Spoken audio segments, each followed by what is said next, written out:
Guten Tag! Today we are trying some gluten-free snacks from Germany. I think that's how you say gluten-free. Hold on. Hey Siri, what's gluten-free in German language? Glutenfrei. Gluten-free. Gluten-free. James just came back from a wee holiday in Berlin and I did request for him to bring back a few snacks that I wouldn't be able to find here in the UK, and he did so well, let me tell you. We won't just be eating food today. I did put on my Instagram like a wee little Q&A, so I've got a few questions to be answering while I'm eating my food. Let's start with the food. In Berlin, there is a new gluten-free bakery called Ira. Sorry, I'm not too sure how to pronounce that. And he bought me some fresh baked goods back from Germany. I did eat one already. I ate a really beautiful amaretti cookie, but I did ask him to bring me back something that probably I haven't tried before, and he did very well with that. This is a sesame miso biscuit. Like, it's really soft, maybe like a cookie. I've had a wee nibble on it, and it's a very interesting taste. I know sesame is a really huge flavor in like a lot of countries like Hungary and Germany, but it's not a taste I'm very used to, especially since it's combined with like proper miso. I'm just gonna give it another go. Like, it smells salty. It's very chewy. It's honestly probably the strangest thing I've ever eaten. It's a flavour my mouth definitely needs to get used to. But he also brought me back a beautiful loaf of sourdough bread, which we've been tucking into. This is all that's left.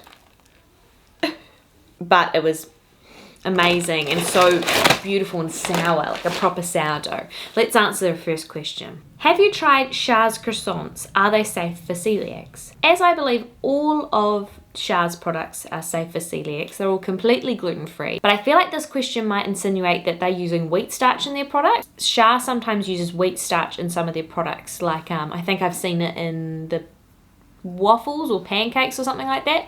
But it has been processed, so there's actually no gluten in it. If you had a wheat allergy, that's a different story. But there isn't the over 20 ppm amount of gluten in it, so it is celiac safe. Obviously in different countries there's different rules, but here in the UK that is considered gluten-free and safe for celiacs.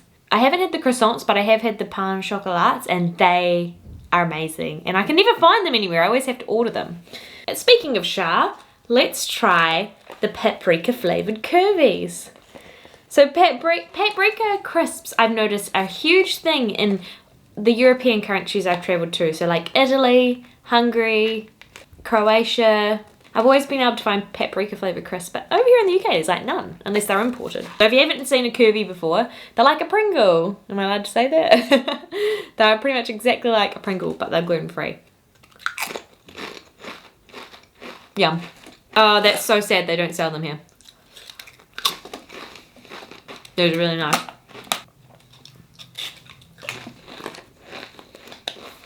Next question, which is a question that I get quite a lot. How do I live in London without a job? It's a good question. It's a fair question even. Oh, check out this bruise.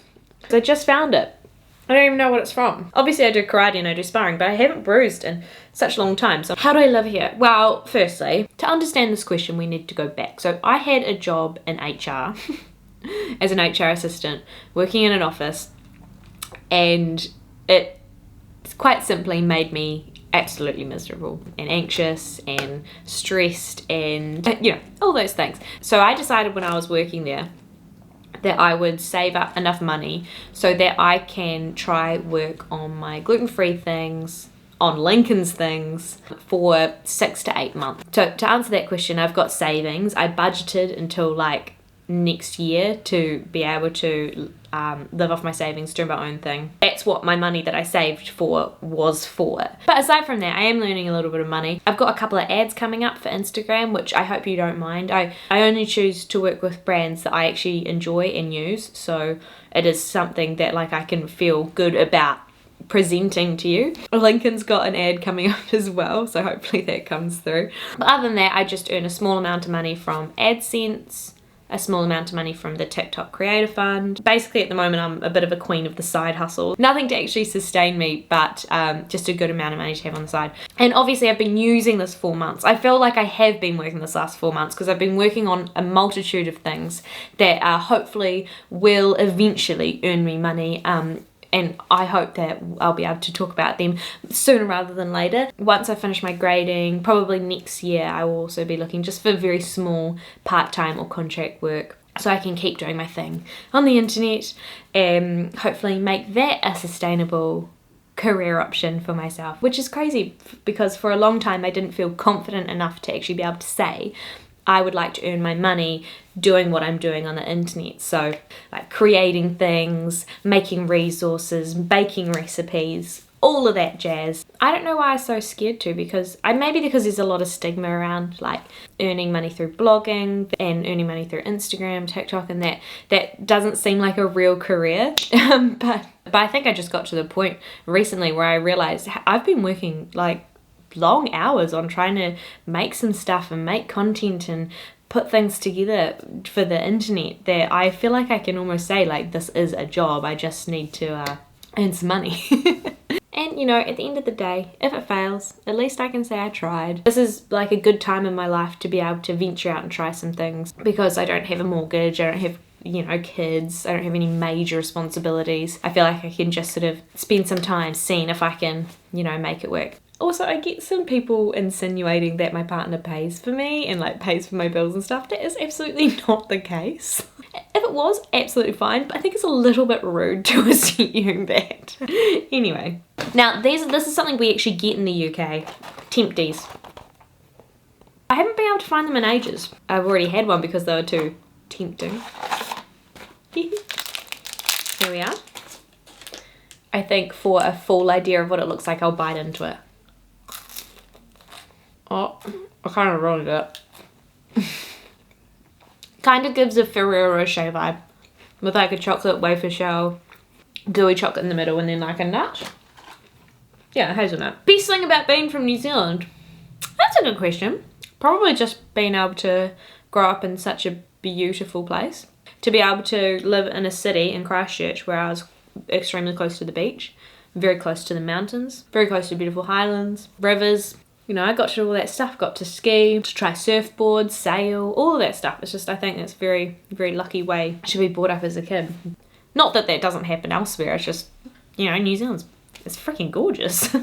Now we have these, and I feel like I've heard someone tell me to try these. Lebnis? They seem to just be like a butter cracker, butter biscuit, butter cakes. Gluten and dairy free, these ones. Smell very buttery. Wow, can't remember the last time I had a biscuit like this. What cities do you want to visit for their gluten-free options and where to avoid? A place I'd like to go, not necessarily because of gluten-free options, but I'd love to go to Prague in the Czech Republic. I'd love to go to Poland, and I would like to go to Sweden as well. Probably not necessarily for the gluten-free options. I would go back to Italy for their gluten-free options, definitely. And I would also go to, well, I just want to go to Japan again. I talk about that enough. I want to go back to Japan. They don't necessarily have great gluten-free options outside of Tokyo and Kyoto, but great country. In Tokyo, amazing gluten-free options. Where to avoid is probably a bit of like a tricky question to answer, because obviously you don't necessarily want to dictate your whole traveling to food. As long as you're able to get to a supermarket and you're able to get, you know, basics like fresh fruit and veggies, stuff like that, then I think you can make anywhere work. But if you're asking just like where doesn't have good gluten-free options, I don't know. I've heard that perhaps China hasn't got the best gluten-free options, but I haven't been there, so someone might have to corroborate that for me. But just in saying that, like, I wouldn't want to not travel to China just because I was worried about the gluten-free options. You just have to be a little bit more prepared. One of my favorite tips for traveling is to download the Google Translator onto your phone, and you can just scan things. Obviously it's not the most accurate, but you can at least see if it says wheat or gluten. Actually, if you've had any really bad or good experiences in any countries, let me know in the comments. I've been wanting to try these for a while. Toffee-licious salted caramel cream patties. They look just like triangles with like caramel inside. That's precisely what they are. Oh, it's kind of like a pastry. I can't really see the caramel, but they're yummy. Claps for James. Next question. Who's James? James is my boyfriend. We're both from New Zealand. We moved over here together, and we've been together 4.5 years. That's James. How did you mentally deal with your diagnosis? Can't yet to bring myself to accept it without breaking down. Firstly, I'm sorry to hear. It can be a difficult thing to come to terms with. In my experience, I had no idea what celiac disease is. No one explained it to me, so I was just like, okay. And I didn't actually think about it that much until I sort of was like a couple of months into it and I was realizing how it actually affects me. It really wasn't until I went out to dinner with friends and couldn't eat anything that I was like, oh, okay, maybe this might be like a bit of a life change. So I don't know if that's a good thing or a bad thing, but I just did not know the type of changes that you have to make with celiac disease. No, I had no idea about that. So maybe in your case, you know a lot about celiac disease, and so it seems very daunting. The best thing that I can say, and probably any celiac would say, is that it does get easier. It's not always going to be so tricky because you're going to learn really quickly. Like, you learn so much about food, so much about gluten, and from there it gets easier. You learn to set your food boundaries and other boundaries for how you best manage, and yeah, you'll be away sailing. At the moment, just focus on all the good things you can eat. If you want to go and buy the whole gluten-free section, you do that. Don't let anyone tell you not to. You do what you want. You eat the food you want. And if that means eating every type of chocolate biscuit that your supermarket has that's gluten-free, you do it. Now we have got some, I think these are pretzel sticks. Although, isn't pretzel a German word? Oh, look who's here. Have you come to inspect?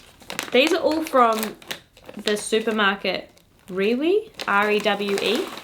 This one at the top. So this is their own brand gluten-free stuff. Here we go, I've got some sticks. These are not for you, Lincoln. Great. Yep. Pretzel sticks. Wonderful. Would be quite cool to make something fun out of them.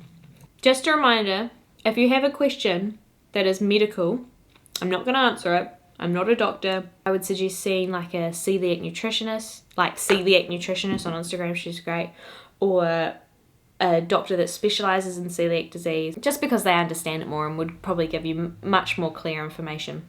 What is your process of recipe testing?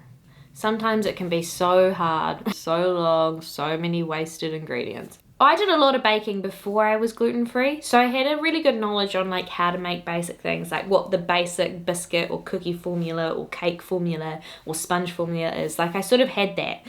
So for me, it's just taking what I know, what I've learned, throwing some ingredients on the paper that I think might look right, and then just tweaking and fiddling until I get exactly what I want. Sometimes you can get it right in the first go and it's amazing, and you know, you're just like, wow, I'm best baker in the world. And sometimes it takes 8 goes to get a frickin' ginger nut right.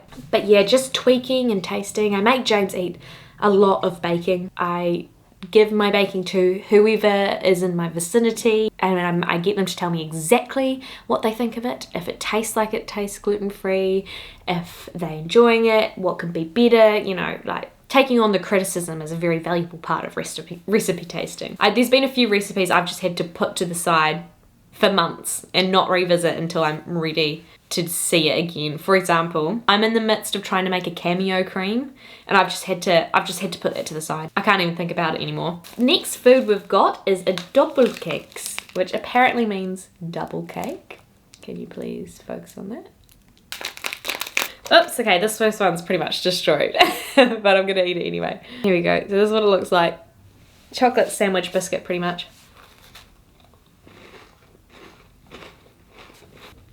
It's delightful. It tastes like, have you ever had those Shah pottles with the like breadsticks and you dip into the chocolate?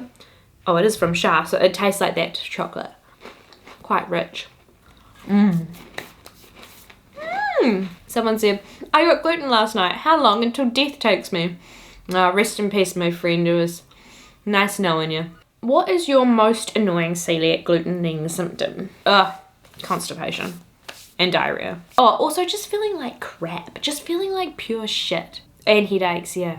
Most favourite gluten-free British and New Zealand meal. What's a British meal? Like a roast? I don't know. My most favourite New Zealand meal is just anything my grandma makes. Her roast potatoes and gravy. Although now I bring my own gravy, but you know, her roast potatoes. Most favourite British meal? Do you know, I haven't really tried lots of British meals. I think when I came to the UK when I was 12, before I like was a celiac, I had a toad in the hole. Toad in the hole, is that what it is? Like the sausage pastry thing? That was quite nice. What's my favourite gluten-free find? Obviously, I'm a huge fan of biscuits, and even though I make a lot of biscuits myself, probably one of my favourite gluten-free things that the UK has is the Pruitt's chocolate biscuits. They're like a sort of oaty biscuit in the middle, just completely covered in chocolate. And I think they are absolutely delightful. Like, it's just really hard to narrow it down, but that was the first thing that came to mind. And the Charcuteries, because Pringles were a huge part of my life before celiac disease, and that was probably one of the things I was most sad about not being able to have, so definitely them.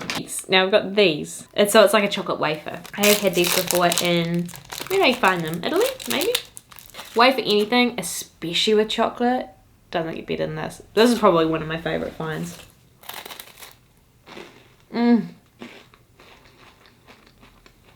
It really feels like a travesty that I'm not eating this with a cup of tea.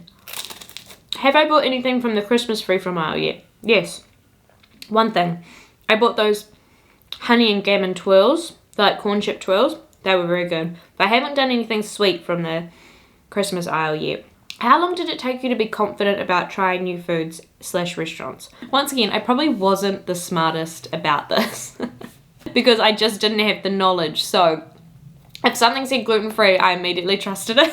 I know now to ask questions, but at the start of my diagnosis, if it said gluten-free, I was like, great, that's me, sick. So I never really worried about it. But by the time I figured it out, I'd come to grips with like eating gluten-free, so I wasn't too stressed about it. Once again, I say this a lot, but once again, London is a really great place to be a celiac. There are so many places that are 100% gluten-free, and for the most part, people are really on the ball with knowledge about cross-contamination. I say for the most part. There's always places that won't be, but there are a lot of places that are really on the ball with it. But also, in saying that, someone asked me around for dinner, I just hit them with a flat no. I'm like, no thank you.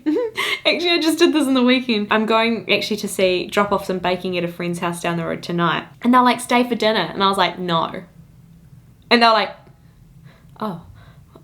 And I was like, not putting you through that. I'm not going to trust you cooking. I'm not going to eat it. It's just going to be awkward. And they were like, fair enough. Not trying this now, but James brought back some Barilla pasta. I think we eat this in the UK, but I haven't seen the tagliatelle shape. So, yeah, that's that.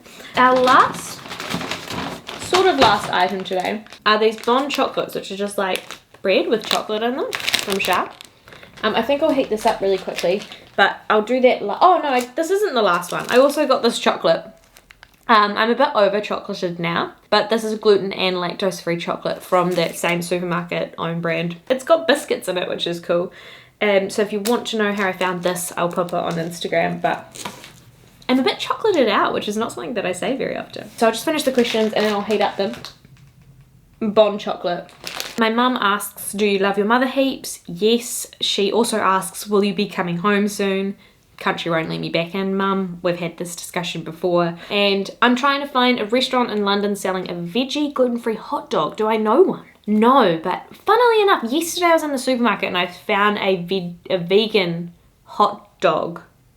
Not with the bun, just the hot dogs, the sausages. That was in Sainsbury's, if you wanted to make your own. But I don't know of an actual place that sells them. But if anyone else knows, please pop it in the comments so that this person can find their hot dog. Do you have a new job? And if so, what is it?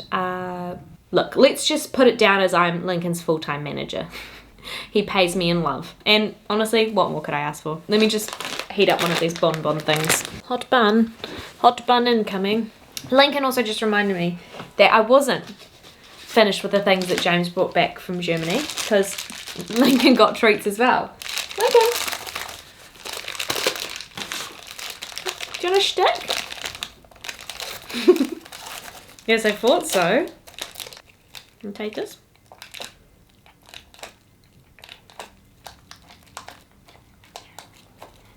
Pull it out, I don't want to touch it because I'm eating my bun. Good boy.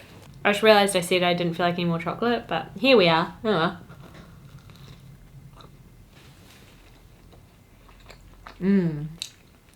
I like it.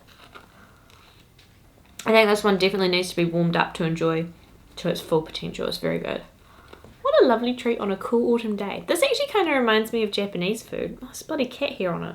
That's the end of the video, folks. I'd say if you learned anything, it would be to go to Berlin. I don't know how the gluten-free options are around the rest of the country or the supermarkets, but this one in Berlin was, you know, pretty tops in my opinion. Also, thank you to those who asked questions. I hope you feel like you know me a little bit better now. I know I've said it before, but I'm definitely going to cut off my mop. If you know anyone that has a sword, I kind of want to chop it Mulan style. That's not a joke. I'll go to a hairdresser after, but I'm taking that first chop dramatically in a thunderstorm at night time while I'm taking my father's place in the Imperial Chinese Army. Hope you're having a lovely day. I'll see you in the next video. Bye!